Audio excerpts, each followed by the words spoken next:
Tuesday is when we get our first look-see playoff rankings. At the playoff rankings. If everybody wins this weekend, 1 through 4, you think that's the way it's going to be, or do you think there'll be a surprise?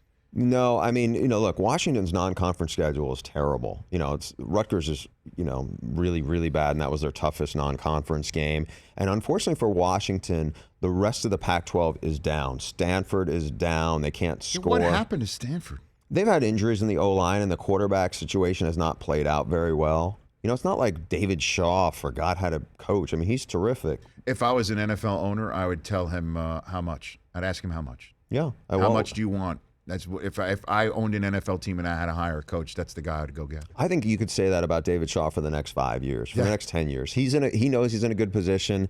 He's got a young family. They love it where they're at. I mean, if I was Stanford, they could do whatever they want to keep him. I mean, he's a Stanford guy. I mean, he's a great fit there. This is just a hiccup for them. But also Oregon's down. So you look at it, USC and UCLA down. That does not help the cachet of the Pac-12. And so you put that along with Washington have bad non-conference. I mean, their playoff ranking's probably going to be a little low, even if they beat Utah. So who pops in? Louisville? You think Louisville with 1 loss, or Ohio State with 1 loss, despite what just happened in State College? I think there's a chance of that. Now, look, wow. This is all going to sort itself out. If Washington runs the table, yes, Washington's going to be there. The issue is going to be, if you're Washington, you have, I think, no margin for error. Ohio State has a little bit. Now, the teams you mentioned also, you can throw Baylor in there. They're both undefeated.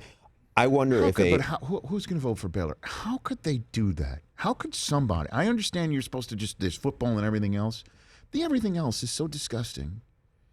We've talked about this before. How is that not a somewhat of a disqualifying factor here? Because I think the playoff committee, and look, fair or unfair, the playoff committee can only judge by the product on the field. They can't take in a moral component because, let's be honest, you don't know how great or how bad some of the characters are on some of these teams who are having success.